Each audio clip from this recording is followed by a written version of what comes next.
আসসালামু আলাইকুম এভরিওয়ান, আশা করি সবাই ভালো আছেন। আজকে চলে এসেছি আমাদের আর প্রিয় ভাই, এই মোটামুটি আমাদের 50 স্টুডেন্টের মধ্যে রাশিয়ার এই বাচ্চাটা আমাকে কোনো দিন অফিসে জ্বালায় নাই, মানে একদম ফ্র্যাঙ্কলি বললাম, কোনো দিন একদিন জিজ্ঞেস করে নাই আপু এটা কিভাবে করবো, এটা কিভাবে করবো, মানে কোনো দিন, মানে ভিডিও সামনে বলে বলছি না কুদ্দুস ভাইয়া, সেটা হচ্ছে আমি অফিসেও বলছি, মমো বলতে বলছে ভাই 2-3টা ইউনিভার্সিটিতে প্রথমে করা ছিল, আরেক জায়গা থেকে ইনভিটেশন আসছে, বাট ভাইয়া কোনোদিন একটু শব্দ মানে শুধু বলছি আপু আমাকে এইখানে না দিলে হয় না।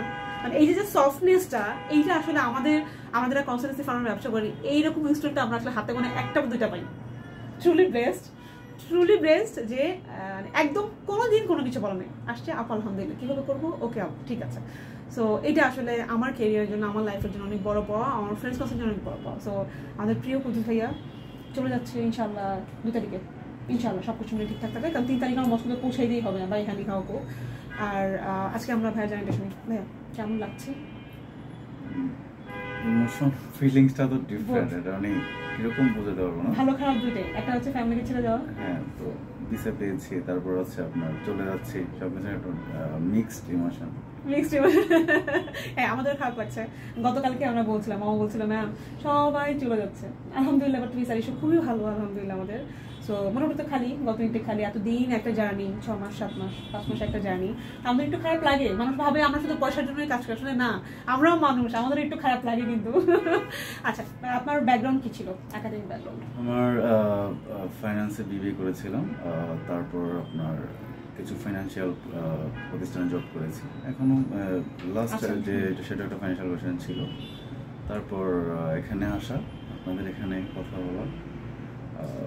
রাশিয়াটা মূলত আপনাদের সুপারিশ বা আপনাদের রিকমেন্ডেশনে আমার চুজ করে, তারপর নিজে নিজে অ্যানালাইসিস করেছি, আপনাদের হেল্প নিয়েছি, বাকিটা আপনারা করেছেন, আমি করেছি, মিলিয়ে জিগে এখন পর্যন্ত ভিসা পেয়েছি। আলহামদুলিল্লাহ। কোন ইউনিভার্সিটি যাচ্ছেন? উডমন্তি স্টেট ইউনিভার্সিটি ইজ।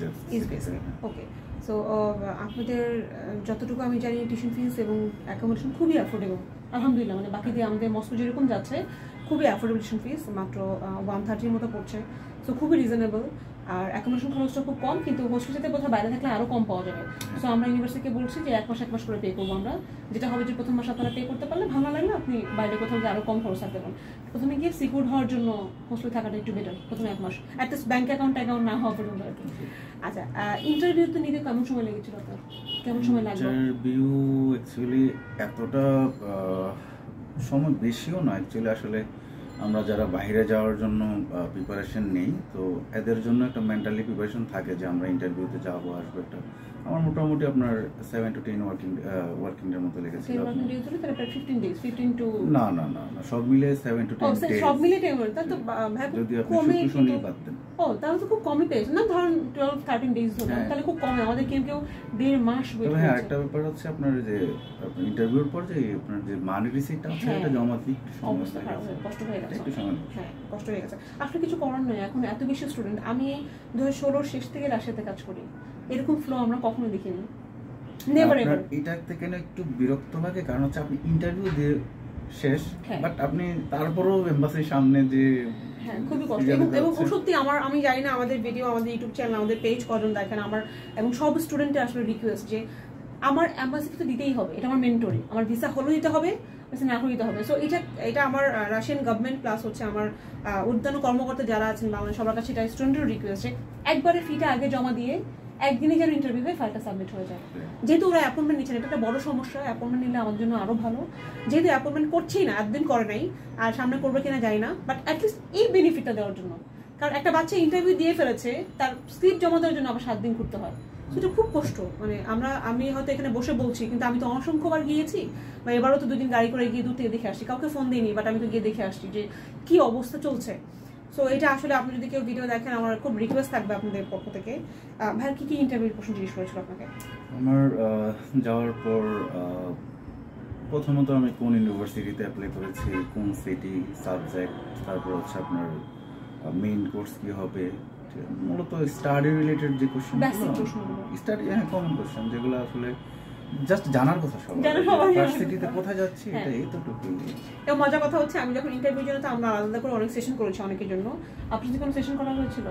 একটা বোধহয় করা হয়েছিল, তো আপনার করার পরেই বলা হয়েছিল যে, তখন তো অনলাইন ছিল, তখন বলেছিল যে এরা লাগবে না, কষ্ট করতে হবে না, কারণ ভাইয়ার বেসিক অনেক ভালো, মাস্টার্স প্লাস ভালো জায়গা থেকে কাজ করছে। সো যেটা হচ্ছে যে যেমন এই যে বাইরে এখন আমরা ভিডিও করছি, বাইরে একটা ছেলে বসে আছে আমি, ও যাচ্ছে উড়াল ইউনিভার্সিটিতে, ওকে না হলে আমরা প্রায় 10 দিন ধরে গ্রুমিং করছি, কিচ্ছু করার নেই। আমি কিন্তু অ্যাম্বাসি ফেস করাচ্ছি না ওকে, কারণ সময় আছে ফেব্রুয়ারি পর্যন্ত, ইনভিটেশন মেয়াদ আছে, 10 দিন ধরে কিন্তু গ্রুমিং চলছে ওর পিছনে, কিছু করার নাই। ইমপ্রুভমেন্ট না হলে তো আলটিমেটলি আপনার আমার তো লস, সবাই লস। ও অ্যাম্বাসি গিয়ে যেন একটা সিল না খায়, নেগেটিভ সিল না খায়, 10 দিন ধরে গ্রুমিং চলছে এবং আগামী শনিবার পর্যন্ত চলবে।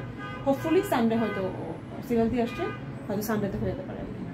তো এই ব্যাপারটা আসলে এটা একটা জায়গা। তো ভাই আসলে তো আপনি যে এক্সপিরিয়েন্সটা ফেস করেছেন, যেমন ধরুন একটা ব্যাচেলর এক্সপিরিয়েন্স আর মাস্টার্স এক্সপিরিয়েন্স কিন্তু সেম না। নতুন যারা অ্যাপ্লাই করছে আসে, তো সবাই মনে করে যে দাঁড়ালে বোধহয় ভিসা হয়ে যায়, তার জন্য আপনার কি সাজেশন? আসলে সাজেশন কি জানি না, তবে আমার ব্যক্তিগত এক্সপিরিয়েন্সটা শেয়ার করতে পারি। আসলে এজেন্সি বা যারা আপনার এমনি সাপোর্টিভ, আমি আসলে এজেন্সি বলতে চাই না, এটা উনি আপনার গাইডলাইন যে একটা ব্যাপার লাগে। অ্যাকচুয়ালি আমি যে কিছু কিছু প্রসেস আছে আপনার, যেগুলো আসলে হয়তো অনেক জানা থাকলেও এগুলো জানা বা করা যায় না, ঠিক আছে। তারপর হচ্ছে আপনার কোন দিক দিয়ে যেতে হবে, কোনটা পর কোনটা করতে হবে, তারপর হচ্ছে আপনার সব কিছু জানার জন্য হলেও আপনার একটা গাইডলাইন দরকার। আমি মোটামুটি বলছি না যে আমি সবকিছু জানি, বাট আমি জানার পরও আমি ফিল করেছি যে আমার পিছনে একটা সাপোর্ট, একটা গাইডলাইন অবশ্যই প্রয়োজন, ঢাকা দেওয়ার জন্য একটা দরকার।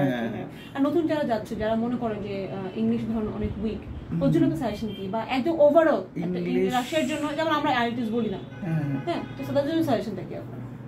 মোটামুটি কথা বলতে হবে, এটা সাজেশন বলতে অ্যাটলিস্ট কথা বলার ইংলিশটা জানতে হবে, এতটুকু আমি ফিল করেছি এমবাসির মধ্যে। বুঝতে হবে এবং আনসার করতে হবে, মানে ওদের কথা বলাটা একদমই ফ্লুয়েন্ট না, মানে ইংলিশ যারা বুঝতে পারে তারা বুঝতে পারবে, বাট যদি কারো মোটামুটি একটু লিসেনিং একটু প্রবলেম হতো, তাদের এমবাসির সামনে অনেকেই বুঝতে, মানে যখন বের হয়েছে এসে বলতেছেন বুঝতে পারছি না, বাট আমি জানি না কতটুকু, বাট আমি সবকিছু বুঝতে পেরেছি। হ্যাঁ, না বুঝা বেসিক কোশ্চেন, যেমন আপনি যে প্রশ্নগুলো করেছেন এগুলো তো না বুঝা কোনো প্রশ্নই আসে না, তার মানে ও বেসিক্যালি প্রিপেয়ার্ড না, ও ভাবছে একটা ইংলিশ আসছে। কিছু স্টুডেন্ট আছে যাদেরকে একটু বেশি কোশ্চেন করে, বাট ওদেরকে ওই বেসিক কোশ্চেনটাই করে, বাট তারপরেও বুঝতে পারে না। আমাদের দুইটা স্টুডেন্ট আছে, ওনাদেরকে বই গিফট করেছে অ্যাম্বাসেডর, ওদেরকে প্রায় 26 মিনিট, একজনকে 32 মিনিট, একজনকে 26 মিনিট ভিতরে গল্প করছে, রীতিমতো পুরো গল্প, ফ্যামিলি হিস্ট্রি, তুমি কোথায় গেছো, কি করছে।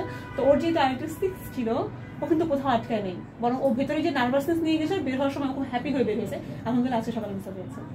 সো এটা যেমন ভাইয়া বললেন, কাউকে কম প্রশ্ন করে ভিসা দিয়ে দিচ্ছে, কাউকে অনেক প্রশ্ন করে ভিসা দিচ্ছে না, আবার কাউকে অনেক প্রশ্ন করে ভিসা দিচ্ছে, এটা সব ওদের উপর। কিন্তু আমার জানতে হবে যে আমার ইংলিশটা আসলে বেসিক কিনা। সো এটাই। আর ফ্রেন্ডস হোস্টেল তো খুব জ্বালিয়েছে, আসলে আমরা চেষ্টা করেছি, আমি হ্যাপি, আমরা খুব হ্যাপি। আপনার মতো স্টুডেন্ট যদি আমাদের সত্যি 10 থাকে, আমরা আসলে খুব প্রাউড ফিল করি, কারণ ম্যাচুরিটি লেভেল এবং অনার করা, এবং আপনারা যে কোনো আমাদেরকে ট্রাস্ট করছেন ভাইয়া, এর চেয়ে বড় অ্যাচিভমেন্ট নাই। টাকা তো মাটি কাটলেও আসে না, মাটি কাটলেও তো টাকা দিতে আসে, বাট এই যে ট্রাস্টটা, এইটা আসলে অনেক বড় ব্যাপার। এবং আপনাদের একটা ফিস পাঠিয়ে দিচ্ছি, করছি, এই যে সবকিছু ট্রাস্টের উপরে, সেটা হচ্ছে একটা সবচেয়ে বড় ব্যাপার। ভাই আপনার পাসপোর্ট ভিসা কপিটা যদি একটু দিচ্ছি আমরা। ওকে, সো সবাই দোয়া করবেন বাচ্চাগুলোর জন্য। আমি বাচ্চাই বলি, আসলে এরা বাচ্চাই, লম্বা হয়ে গেছে, খুব হয়ে গেছে, কিন্তু হিসাবে বয়স হিসাব করলে একদম বাচ্চা আমার। সো বাচ্চাগুলোর জন্য সবাই দোয়া করবেন। চলে যাচ্ছে সবাই, অফিসটা খালি হয়ে যাচ্ছে, নতুন না আসছে, কিন্তু নতুন সাথে এখনো আসলে আমি কাউকে চিনি না, দেখি না এখন নতুন ফ্যান। সো এরা চলে যাচ্ছে, একটু খারাপ তো লাগছে, বাট খুব হ্যাপি লাগছে যে সবাই সবার ড্রিমটা ফুলফিল করতে পেরেছে, যা চেয়েছে আল্লাহ তাআলা দিয়েছে। সো ওনার রহমত, আমাদের সবার চেষ্টা। তো ভাইয়া অনেক দোয়া রইল আপনার জন্য, আমাদের জন্য দোয়া করবেন, যোগাযোগটা রাখবেন ইনশাল্লাহ। আর যে প্ল্যান নিয়ে আগাচ্ছেন ইনশাল্লাহ সফল হোক, সেটা আমরা সবাই চাই। এটা তো ভালো থাকবেন সবাই, ইনশাল্লাহ আবার কোনো সাকসেসফুল ভিডিওতে কথা হবে। আল্লাহ হাফেজ সবাইকে।